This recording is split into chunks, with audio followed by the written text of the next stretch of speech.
Hey traders, welcome back to another Sunday video where we go over trading setups for the week ahead. And I'm going to be honest with you guys, I'm getting right back into it here from a vacation. I went to Canada with my wife. It was our 1-year anniversary and we had a great time, did a lot of hiking and biking, and it was a lot of fun. Good to be back now. If you'd like to see any pictures, you can find it on my Twitter or on my Instagram.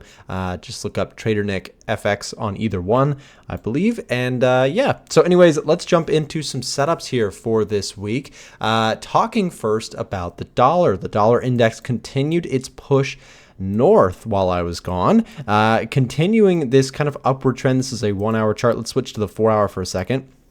And what you can see is that things have been really overall steady to the upside for the dollar bulls. I haven't really been trading the dollar index very much. Well, I don't trade the dollar index, but I haven't really traded dollar currency crosses. I've traded some gold recently, but not too much on the dollar front. Recently, the dollar has been really, really strong. And one thing to note is that we broke out of some key levels of what was previous resistance. You can see here, and we had the breakout here, but we have not retested that area. If sellers do get in control for a brief period of time, be very wary that if this does if price does pull back to this area, there is that possibility that longer-term buyers are still interested in this market. And I want to take a look while we're on the topic at the 2-year yield. If you're not familiar, the dollar index is always watching the yields. They are a very, very important factor to dollar strength or weakness. And right now you can see that we're just hovering underneath 5%. So kind of interesting. This chart does also look pretty bullish as well. So while we're on the topic of dollar pairs, I wanted to see if there was any that stuck out to the EDGEFINDER's readings here right now. And sure enough, we've got some pretty strong readings. Now, if you're newer to my channel, I use the EDGEFINDER to help me find setups each week. This is basically an algorithm that sorts by several different categories, different scoring metrics, and gives us outputs for each different type of currency pair, asset, etc. Right now, when we look at the dollar, it has a pretty bullish and has had a pretty bullish outlook on the USD. Now, you might say, well, Nick, why does it say very bearish? Well, remember, we're talking about the bullishness on the dollar. So bearish euro, bullish USD, bearish Aussie, bullish USD, etc. And it actually seems like pretty across the board right now, the EDGEFINDER has been calling for bullishness on dollar pairs. Now, before I left, the dollar pairs were very, very bullish. And so it's interesting to still see them here a week later. So actually taking a look at like the Euro USD might be a good place to start. Let's take a look at what the Euro looks like in terms of currency world. You can see the downside slip continues for the Euro. Here's the 4-hour chart, and we can see, again, very nice structural downward trend here. You can notice that pretty consistently each time price breaks and retests, recently it's found pretty strong resistance. In this case, it didn't even come back to retest this area, right? Same with this. This is evidence of a really strong downward trend when you don't even see price coming back for a retest. You just see it going and then kind of continuing to slip lower. So I would say if you're a Euro bear, which is where I would probably catch myself right now, right? I know Frank was trading the Euro on the short side, and I think he made some money doing that. If you don't know Frank, he is my colleague inside of the Discord channel. Here he is right here. Let's actually trailed out of Euro. Okay, yeah, so Frank shorted the Euro last week. Good for him inside of our group. He was a bit more active than I was last week. I wasn't, of course, I was on vacation, so I did take some trades, but it was much less than usual. And I think Frank was also long S&P. So that's kind of an update on what's going on inside of the group. Speaking of the group, if you guys would like access to the Discord, then join us. Use the link down below in the description. There is Frank and myself. Frank and I have been trading together for about 8 years now. We're good friends. We grew up together and fell in love with not each other, but with trading. And no, just being funny. Frank is one of my closest friends, and we've traded together for a very long time. And you know, it's cool to always just kind of have somebody in the trading world that you can bounce ideas off of. And that's kind of what, when we initially started our group, when we started the live room, that was the goal, was to meet more people who were in similar levels of, you know, interest and seriousness about the markets. So if you'd like to join us inside of the Discord, you get access to all the trade alerts being shared by Frank as well as by myself.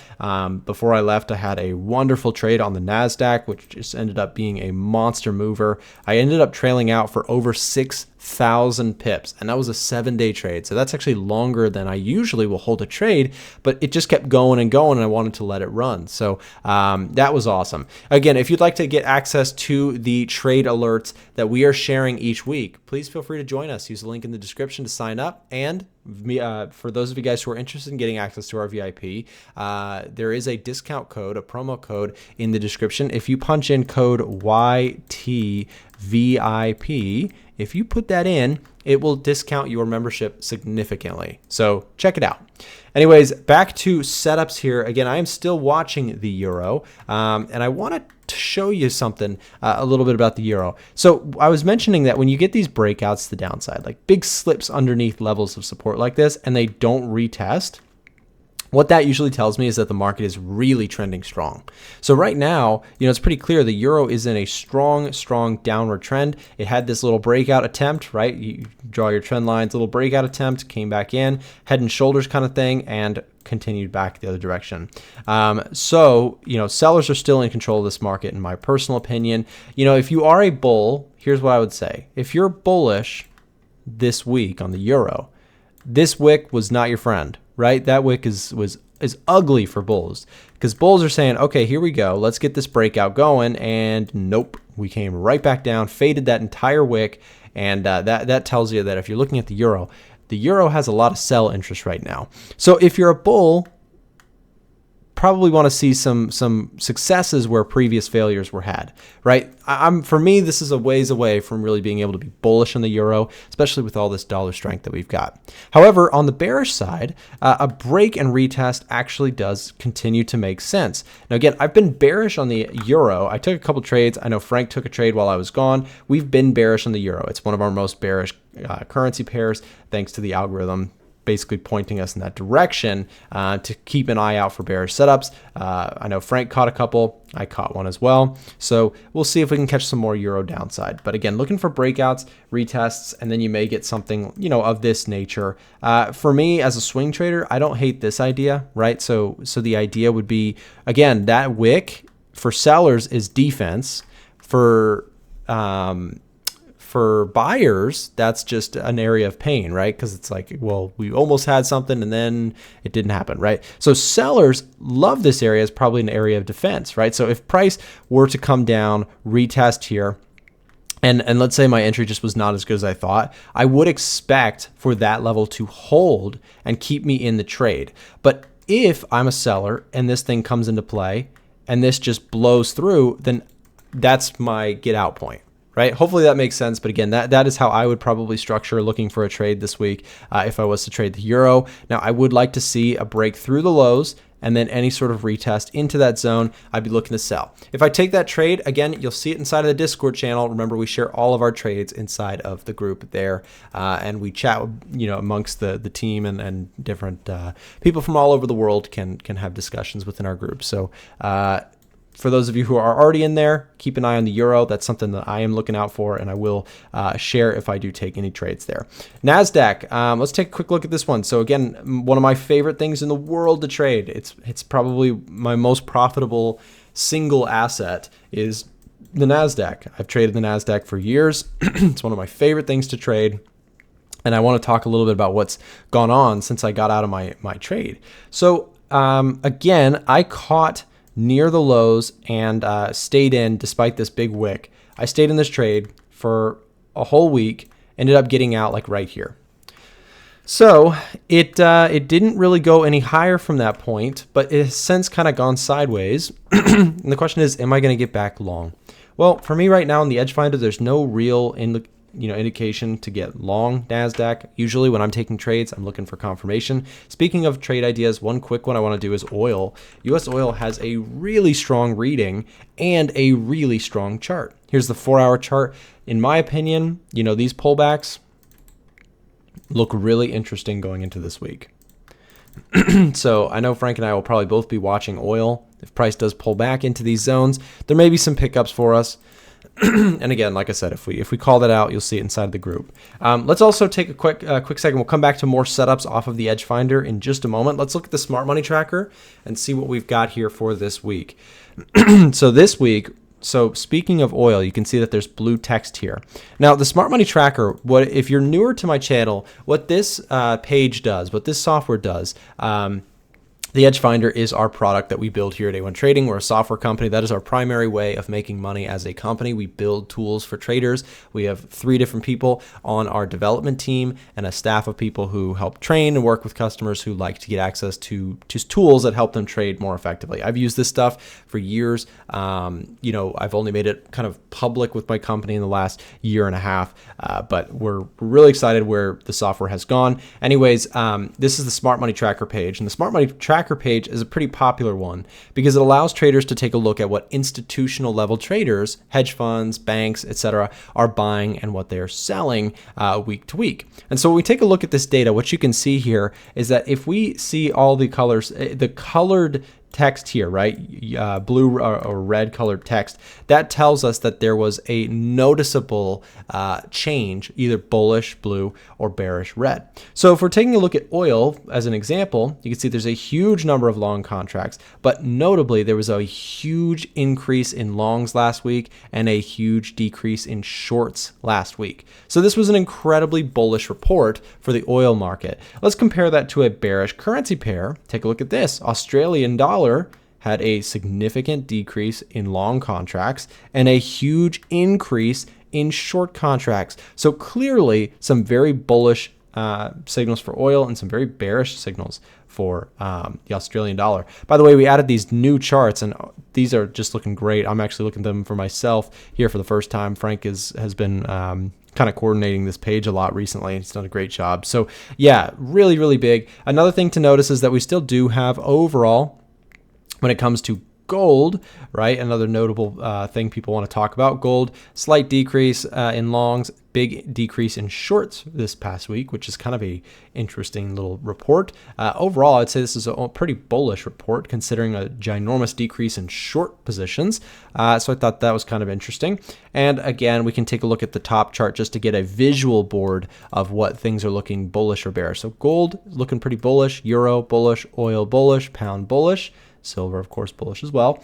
South African rand, yen, the 10-year yields, and then Australian and New Zealand dollar. So this is really interesting. These are kind of your most bearish COT data pairs and assets, and this is your most bullish assets. So very interesting stuff. Feel free to pause the video if you want to take a closer look at this. And also remember, guys, if you do want to access our software, we have a discount code down below in the description that I mentioned earlier, that YTVIP. You can access our software, the A1 EDGEFINDER, which is, again, our flagship product here in A1 Trading that we've been building for the last, I guess it's a little bit longer than a year and a half now. Yeah, but let's say a year and a half. We've been working really hard on this thing for quite some time. We just recently added the gold scanner, which I think it's time we talk a little bit about gold. Is gold bullish or bearish? And right now you can see that the gold scanner here is kind of neutral, right? So we're getting a +2. This is not a, you know, super bullish camp or super bearish camp.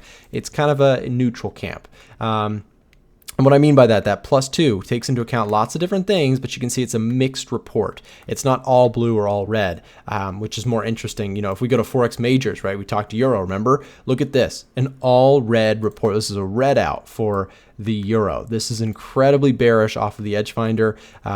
Quick rundown, right? This is telling us that this commitment of traders data, that smart money tracker is looking really bearish for the euro against the dollar. You know, you've got retail sentiment, seasonality, trend, GDP comparisons, inflation comparisons, unemployment comparisons, and interest rate comparisons. When comparing the euro against the dollar, at least in the EDGEFINDER scope, everything points bearish, and it has pointed bearish for some time. If you're an EDGEFINDER user, you know the euro has been pointing out bearish setups for like 2 weeks straight now. It's been amazing. So, you know, we'll see if that continues. But again, I would, generally speaking, for me, I use this tool as a confirmation to my trading. So if I go look at, you know, gold, and let's say I'm looking at the gold chart, I'll pull it up for us because I know a lot of traders are going to want to hear about gold, right? To me, gold does actually look very neutral when I look at the chart, right? We had this beautiful uptrend going on, this kind of new forming trend, and then it broke back the other way, and now we're kind of in this range here, right? Kind of chopping back and forth. So as I look at this, there's not really a technical setup, but let's just say that there was. Let's just say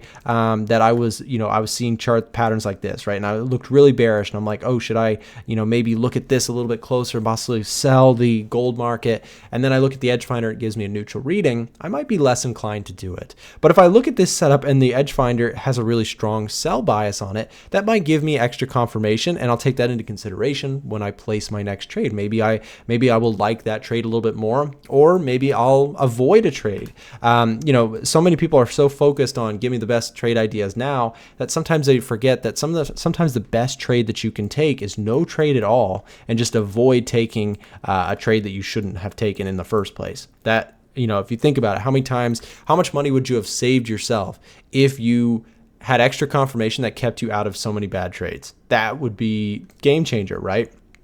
It's like trying to, sometimes everybody wants to improve their trading by catching more sniper perfect trades. Well, what if you could improve your trading also by just having extra confirmation on your stuff and saying, oh, you know what, let me actually wait for this thing to give a stronger signal, and then maybe I'll look at a trade, right? Anyways, the gold scanner is a real popular page on the edge finder, and so we will still take a look at gold. But again, for me, gold is neutral going into this week. I don't have anything just yet to speak on there. Let's go back to the top setups page so we can find something else to talk about here in terms of setups. Quick look at the pound USD as well. If you're watching pound, big break through this support level. This chart does actually look pretty bearish, and if I turn that red, right, that support zone became resistance, rolled over, right, and has continued to do so. So if I take a look at this thing on a support and resistance basis, right, we had some resistance come in there. So how do I play this? Well, probably the way I would play the pound USD would probably be waiting for either a retracement back up into this zone here, right? If I'm very bearish, maybe I'm just looking to sell that. If I'm being a little bit patient, possibly a retest up into this area, 1.2530 could be an interesting area to sell into, in my personal opinion. Of course, as always with these videos, I'm not here to tell you what to do with your trading. I'm just sharing my thoughts. Another thing I really like would be similar to the euro, would be a break and retest of these lows. So I'll give you an example. Let's say price shoots through the lows, right? Let's say it shoots right down into this 124.21 zone. If price breaks down into that area and then pulls back, that's a setup I like probably the most. So like a fresh push low, pull back into resistance, a fresh area of resistance, continuation play. So I really like that. We also have, again, edge finder confirmation is a powerful thing. So I have that -8 score that's pretty strong to the downside. So I like that setup a lot. Let's take a look also at dollar yen. Dollar yen, another popular currency pair. We're looking at a lot of currency pairs this week. The dollar is just looking really strong. Here's your 4-hour chart. So really interesting where dollar yen left off on Friday. So you can see dollar yen came up to 147.77. Resistance, resistance, resistance. Am I shorting it? No. So again, this is something that over my time of doing this, I've learned is, just because you hit a level of resistance does not mean that it has to go down. Because again, we're talking about something that's in a really strong upward trend. Look at the context, right? This is a strong upward trend. How many times have people said, oh, this is the resistance point, and then it kept going, right? Resistance point, and then it kept going. You have to be very careful when something is a roaring uptrend, especially something like the yen, which has a fundamental catalyst. The Bank of Japan cannot seem to do enough to support their currency, despite the intervention stuff, right? They've claiming that they're going to do intervention on their currency to prop it up in value. Well, the market just doesn't seem to care, and that is a trend. That is a trend that is forming in front of us. So for me, when I look at this, breaks, retests, continue the game, right? Continue to play this until something changes is the way I would approach the dollar yen. So I'm looking at this and I'm saying, okay, if we get a significant breakout here, I might look to go there. Now you might say, well, Nick, isn't it breaking out right now? Couldn't I just buy that right there? Of course, remember, I'm not here to tell you what to do with your trading account, but here's what I like or what I dislike about this. So we still technically hit the upper wicks here. So what I'd like to see is I'd like to see a little bit more of a convicted move above, just break through the highs, really show strength, then any sort of pullback, especially if this is like a strong close. Like if we get a candle close like that, I'm super interested in buying the yen on a pullback, or the dollar yen, right? So that's something I like a lot, is waiting for that break, waiting for that pullback. And I think that could be really interesting this week as well. So we have Euro USD on the possible short side. Same thing with that pound setup as well. And dollar yen, again, kind of going with the momentum here. The other reason I like the idea of waiting for kind of a break and pullback here is it gives us a much more clearly defined stop level, in my opinion. So, right, we get something like this. The risk reward can get really nice there. Breaks, retests. And I'm just saying I don't want this thing to break back underneath this support zone by much. And if it does, that's going to be no more a trade for me, right? That may be my point to say this might have just been a false breakout. You could widen it. It's up to you, of course, however you trade, whatever you decide to do. But for me, I like the idea of keeping it relatively tight and just saying I want this thing to explode off of that level. If it does give me a retest buy opportunity, I like that one a lot. So in terms of all that stuff, again, gold I'm pretty neutral on.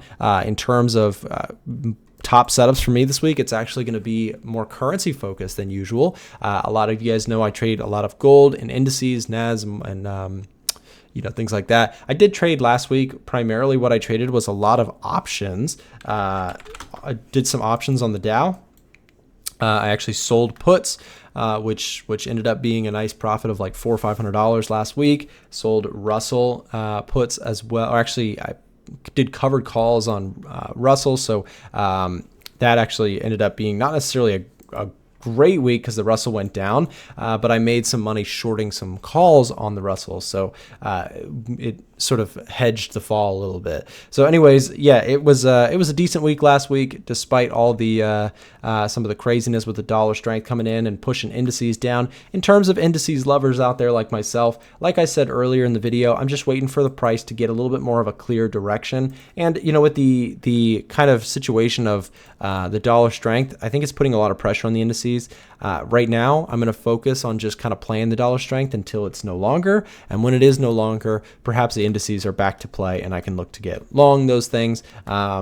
Possibly, whenever that starts to form. So again, reminder guys, if you want access to our VIP group, get access to all the trade alerts we're sharing inside of the Discord, click the link in the description, use that promo code to get a discount off of the membership. Same thing with the EDGEFINDER guys. If you want our software, again, we have put our heart, blood, soul, all of our time into building that tool. It is something that we are very passionate about. We use it ourselves. Frank and I, like I said, we've been trading together for years, and we genuinely use the tools that we build. So, I hope that says something. When I pull up these videos and use the EDGEFINDER, it's not just because I'm trying to purely sell it to you. I genuinely use that every day in my own personal trading. So, if you want a copy, like I said, grab it down below in the description. Thank you guys very much for watching, and have a great trading week ahead.